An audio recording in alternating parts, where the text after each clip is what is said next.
좋은 교회, 좋은 TV 5장에 나오는 팔복의 말씀을 통하여서 하나님 나라의 백성이 어떠한 삶을 살아내야 하는지에 대해서 우리에게 말씀을 하셨는데요.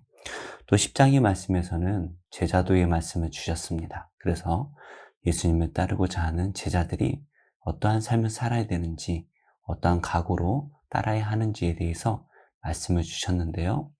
오늘 말씀에서는 제자도를 넘어 십자가의 도에 대해서 우리에게 말씀을 주시네요.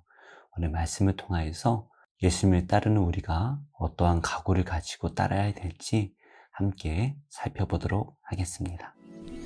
예수께서 빌립보 가이사라 지방에 이르러 제자들에게 물어 이르시되 사람들이 인자를 누구라 하느냐? 더러는 세례 요한, 더러는 엘리야, 어떤 이는 예레미야나 선지자 중에 하나라 하나이다. 너희는 나를 누구라 하느냐? 시몬 베드로가 대답하여 주는 그리스도시요 살아계신 하나님의 아들이시니이다. 바요나 시몬아, 내가 복이 있도다. 이를 내게 알게 한 이는 혈육이 아니요 하늘에 계신 내 아버지시니라.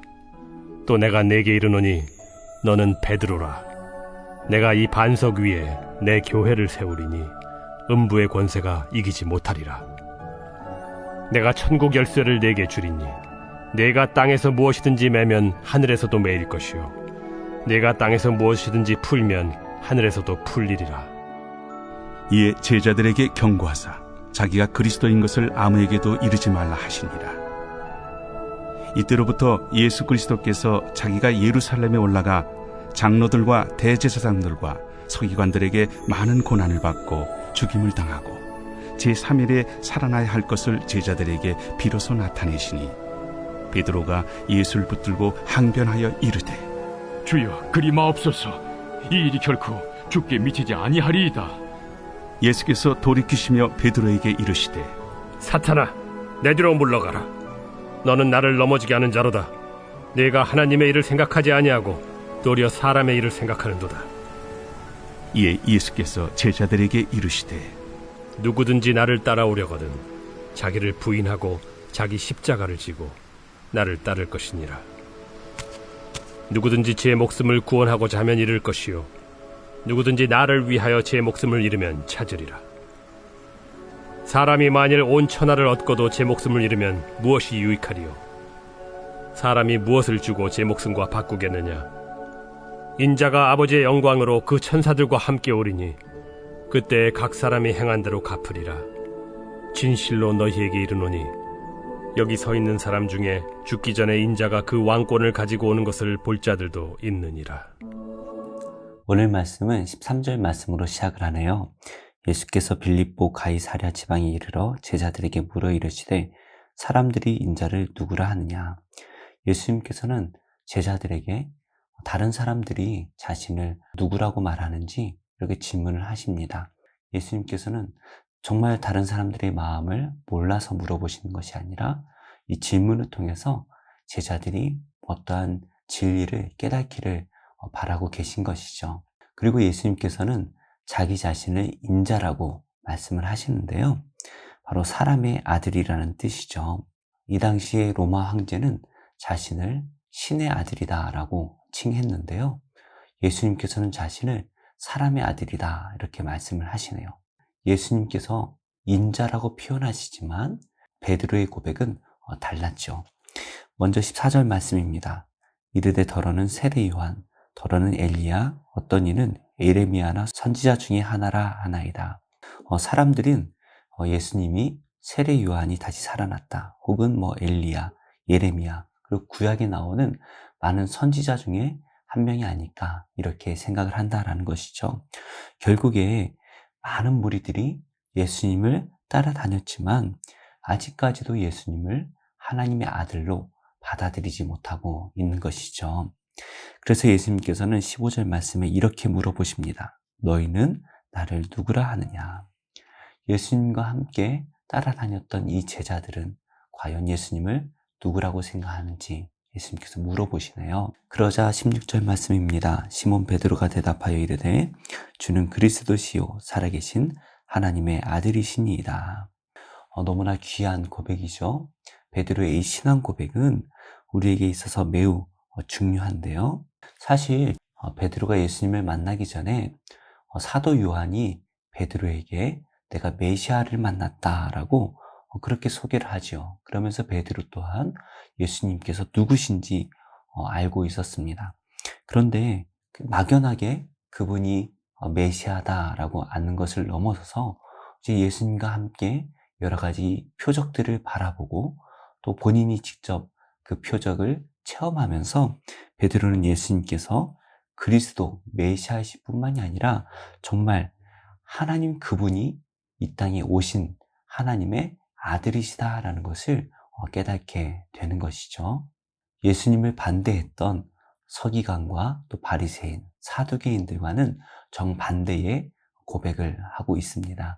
그러자 예수님께서 이 귀한 신앙 고백을 하였던 이 베드로에게 이렇게 대답을 하시네요. 예수께서 대답하여 이르시되 바요나 시몬아 내가 복이 있도다.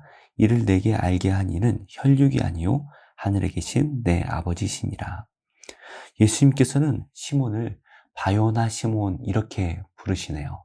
바요나라는 말은 요나의 아들이라는 의미를 가지고 있습니다. 그래서 요나의 아들 시몬이라고 부르시는데요.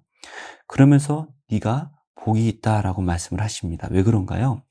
예수님께서 하나님의 아들이심을 알게 하신 분은 바로 시몬의 아버지인 요나가 아니라 혈육이 아니라 바로 하늘에 계신 내 아버지이시기 때문이다라고 말씀을 하시네요.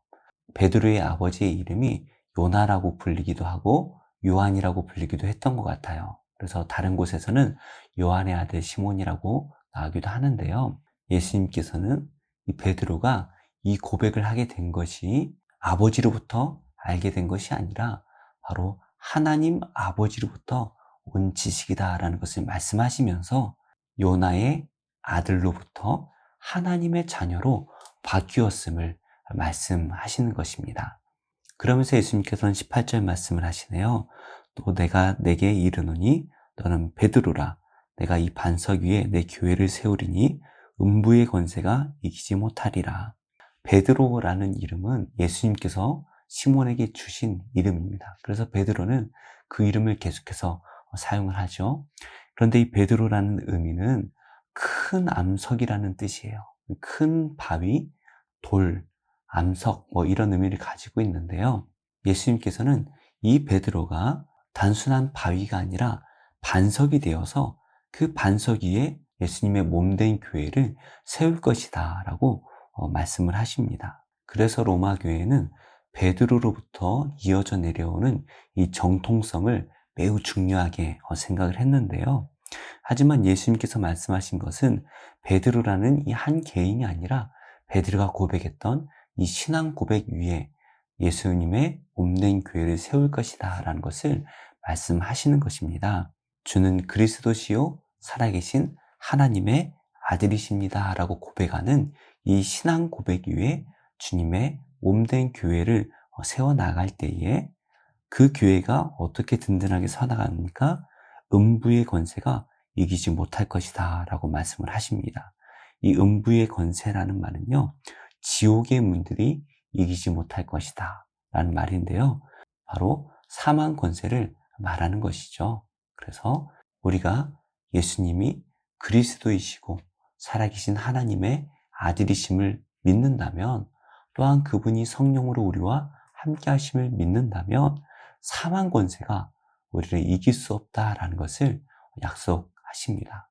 그리고 19절에 이렇게 말씀을 하시네요. 내가 천국 열쇠를 내게 주리니 내가 땅에서 무엇이든지 매면 하늘에서도 매일 것이요 내가 땅에서 무엇이든지 풀면 하늘에서도 풀리리라 하시고, 예수님께서는 이 천국 열쇠를 베드로에게 주신다라고 말씀을 하십니다. 바로 베드로가 고백했던 이 신앙 고백 위에 세워진 그 교회에 천국 열쇠를 맡긴다라는 말씀이신데요. 그래서 이 교회가 이 땅에서 무엇이든지 매기만 하면 하늘에서도 매게 될 것이고, 우리가 이 땅에서 무엇이든지 풀면 하늘에서도 풀릴 것이다 라고 말씀을 하시는 것입니다. 그래서 주님의 몸된 교회가, 특별히 주님의 몸된 교회인 성도가 예수님께 기도한다면 우리의 이 땅에서 하는 기도가 하늘에서 응답될 것이다 라는 것을 말씀하시는 것이죠. 그러면서 예수님께서는 20절 말씀에 이렇게 말씀을 하시네요. 이에 제자들에게 경고하사 자기가 그리스도인 것을 아무에게도 이르지 말라 하시니라. 예수님께서 그리스도이시고 또 하나님의 아들이심을 전하는 것, 이것은 전도에 있어서 매우 중요한 일입니다. 그리고 예수님께서는 그 많은 표적들을 보여주시면서 자신이 누구이신지 우리에게 말씀을 하셨는데요. 지금은 자기가 그리스도인 것을 알리지 말라 이렇게 말씀을 하시네요. 이것은 바로 예수님의 때가 아직 이르지 않았다라는 것을 말씀하십니다. 그 때라는 것이 무엇일까요? 21절입니다. 이때로부터 예수 그리스도께서 자기가 예루살렘에 올라가 장로들과 대제사장들과 서기관들에게 많은 고난을 받고 죽임을 당하고 제3일에 살아나야 할 것을 제자들에게 비로소 나타내시니. 마태복음에는 이 때가 여러 번 등장하는데요. 이 중요한 때가 3번 등장합니다. 그래서 첫 번째는 바로 예수님께서 이스라엘 중심으로 본격적인 사역을 하실 때죠. 그래서 이스라엘의 잃어버린 양떼들을 찾아가서 그들을 치료하시고 그들에게 하나님 말씀을 증거하셨던 바로 1차 사역입니다. 그리고 다음 때는 바로 2차 사역인데요. 이방인들을 향한 사역이었죠. 그래서 예수님께서 이방인들을 찾아가셔서 그들을 고치시고 그들을 먹이셨던 이 사역이 2차 사역입니다. 그리고 이제 21절부터 3차 사역이 시작이 되는데요. 바로 이때로부터 예수님께서는 본격적으로 십자가를 향해서 한 걸음 한 걸음씩 나아가십니다. 그래서 십자가를 준비하실 때가 되었지만 아직은 십자가에 달릴 때가 되지는 않았기 때문에 예수께서는 자기가 그리스도이신 것을 다른 이들에게 알리지 말라 이렇게 말씀을 하시네요. 그리고 제자들에게 드디어 자신이 십자가에 달려 죽을 것이다 라는 것을 말씀을 하시는데요. 아마도 제자들은 깜짝 놀랐을 것 같아요. 왜냐하면 제자들이 생각했던 메시아는 이 로마로부터 또 잘못된 종교 지도자들로부터 신앙을 회복하고 나라를 회복하는 그러한 메시아를 기대했을 텐데요. 예수님께서 십자가에 달려 돌아가신다라는 것은 전혀 생각하지 못했던 방식인 것이죠. 그래서 그랬을까요? 베드로가 이렇게 반응을 합니다. 베드로가 예수를 붙들고 항변하여 이르되 주여 그리 마옵소서 이 일이 결코 주께 미치지 아니하리이다. 자기가 생각하는 메시아는 그렇게 죽을 수가 없는 거예요. 그리고 자기 자신이 메시아이신 예수님을 반드시 지켜낼 것이다 라는 그러한 마음 또한 담겨져 있을 것입니다. 그래서 내가 어떻게 해서라도 주님의 죽음을 막겠습니다 라는 그러한 고백도 담겨져 있는 것 같습니다. 그러자 예수님께서 이렇게 말씀하십니다. 예수께서 돌이키시며 베드로에게 이르시되 사탄아 내 뒤로 물러가라. 너는 나를 넘어지게 하는 자로다. 내가 하나님의 일을 생각하지 아니하고 도리어 사람의 일을 생각하는도다. 방금 베드로를 칭찬하셨던 이 예수님께서 베드로에게 사탄아 내 뒤로 물러가라 이렇게 말씀을 하시네요. 왜 그런가요? 예수님께서는 십자가에 달려 돌아가셔야만이 온 인류를 구원하실 수가 있는데요. 그 하나님의 사역을 생각하지 않고 인간된 생각으로 예수님의 그 중요한 사역을 막는다면 그것은 사탄이 심어준 생각이기 때문이죠. 사실 베드로가 예수님을 붙들은 것은 인간적으로 보면 매우 훌륭한 충성이죠. 하지만 예수님께서는 하나님의 일을 볼 때에 이것은 자신의 사역을 가로막는 일이었기 때문에 사탄아 내 뒤로 물러가라 이렇게 말씀하시는 것입니다. 그래서 우리가 중요하게 생각해야 될 것은 인간의 생각보다 하나님의 일을 먼저 생각해야 하는 것이죠. 결국에 인간의 생각이라는 것은 하나님의 사역을 감당하지 못하도록 걸려 넘어지게 하는 시험과 유혹이 되어지는 것이죠. 그래서 우리는 인간의 생각을 내려놓고 하나님의 일을 위하여 최선을 다해야 됩니다. 그렇다면 우리가 하나님의 일을 먼저 생각하는 것이 어떠한 것입니까? 어떠한 각오가 필요한 것입니까? 24절 말씀입니다. 이에 예수께서 제자들에게 이르시되 누구든지 나를 따라오려거든 자기를 부인하고 자기 십자가를 지고 나를 따를 것이니라. 자기를 부인하고 자기 십자가를 지고 나를 따르라 말씀하시는 것은 죽음을 각오하고 따르라 라는 그 말씀을 넘어서서 죽기 위하여 따라야 한다라는 것을 말씀하시는 것입니다. 죽음을 각오하는 것과 죽기 위하여 따르는 것은 너무나 다른 것이죠. 예수님께서는 21절 말씀에서 자신이 죽어야 한다라고 말씀을 하시는데 예수님의 목적이 죽음을 향하고 있는 것입니다. 그러니까 우리가 예수님을 따른다라는 것은 우리가 예수님을 위하여 죽겠다라는 그 마음을 가지고 따라야 한다라는 것이죠. 그래서 25절 말씀입니다. 누구든지 제 목숨을 구원하고자 하면 잃을 것이요 누구든지 나를 위하여 제 목숨을 잃으면 찾으리라. 예수님께서는 우리가 우리의 목숨을 주님을 위해서 내려놓을 때에 그 목숨을 다시 찾게 될 것이다 라고 말씀을 하세요. 우리는 누구나 이 땅에서 한 번의 죽음을 맞이하게 됩니다. 그런데 나의 목숨을 구하며 살아간다면 그 사람은 마지막 날 죽는 것으로 영원한 형벌로 마감을 하게 되겠죠. 하지만 우리가 예수님을 위하여 내 생명을 내어놓는다면 우리는 영원한 생명을 얻어 천국에서 주님과 함께 살아가게 될 것입니다. 그래서 27절 말씀이죠. 인자가 아버지의 영광으로 그 천사들과 함께 오리니 바로 마지막 때를 말씀하고 있습니다. 그때에 각 사람이 행한 대로 갚으리라 말씀하시죠. 주님을 위하여 목숨을 버리는 자는 어떠한 상급을 받을지 말하지 않아도 상상이 되는 것 같아요.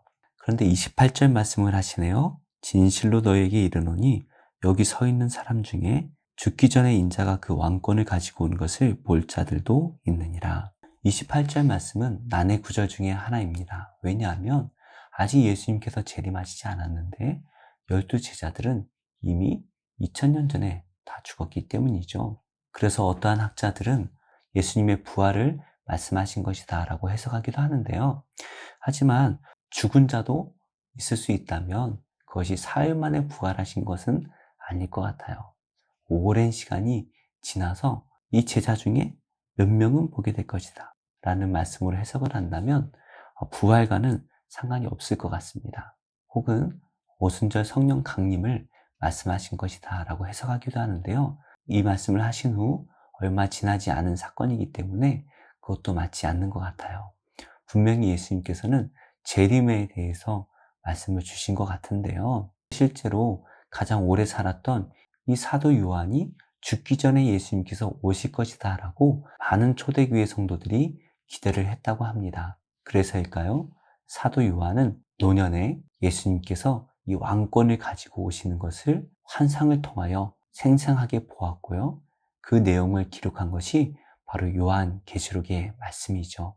우리 예수님께서 빨리 오시지 않는 이유는 바로 많은 이들을 구원하시기 위함입니다. 우리가 열심히 복음을 전해서 예수님께서 오시기 전에 한 명이라도 더 하나님의 백성이 되도록 힘을 다해야 될 것이에요. 말씀의 결론을 맺겠습니다. 예수님께서는 이 베드로의 신앙 고백 위에 교회를 세우겠다라고 말씀을 하십니다. 교회는 바로 이 신앙 고백을 가진 성도들을 말하는 것입니다. 그래서 우리 성도들이 예수님을 그리스도이시고 하나님의 아들로 믿고 고백할 때에 그 성도가 바로 교회가 되어지는 것이죠. 우리 성도님들께 예수님은 어떠한 분이십니까? 정말 하나님의 아들로 믿으십니까? 그 믿음을 가진다면 사망 권세가 우리를 해할 수가 없을 것입니다. 우리가 이 사실을 믿는다면 죽음이 두렵지 않아야 합니다. 우리는 모두 한 번은 이 땅에서 죽음을 경험하게 되지요. 그런데 우리가 어떠한 죽음을 맞이해야 됩니까? 다른 말로 말해서 우리가 누구를 위해 죽어야 할까요? 세상의 유익을 위하여 살다 죽는다면 허무할 수밖에 없을 것 같아요. 하지만 우리가 예수님을 위해서 살았다면 그 죽음이 결코 헛되지 않을 것입니다. 오늘 하루도 사망 권세가 우리 앞에 놓여져 있습니다. 그것이 우리를 넘어뜨리기 위하여서 여러 가지 방법을 사용할 것입니다. 오늘 하루, 오늘 말씀을 기억하시며 살아계신 하나님의 아들이 나와 함께 하심을 믿고 승리하심으로 사망 권세를 무너뜨리고 주님을 위하여 보람되게 살아가는 하루가 되시기를 예수님의 이름으로 축복합니다.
좋은 교회, 좋은 TV.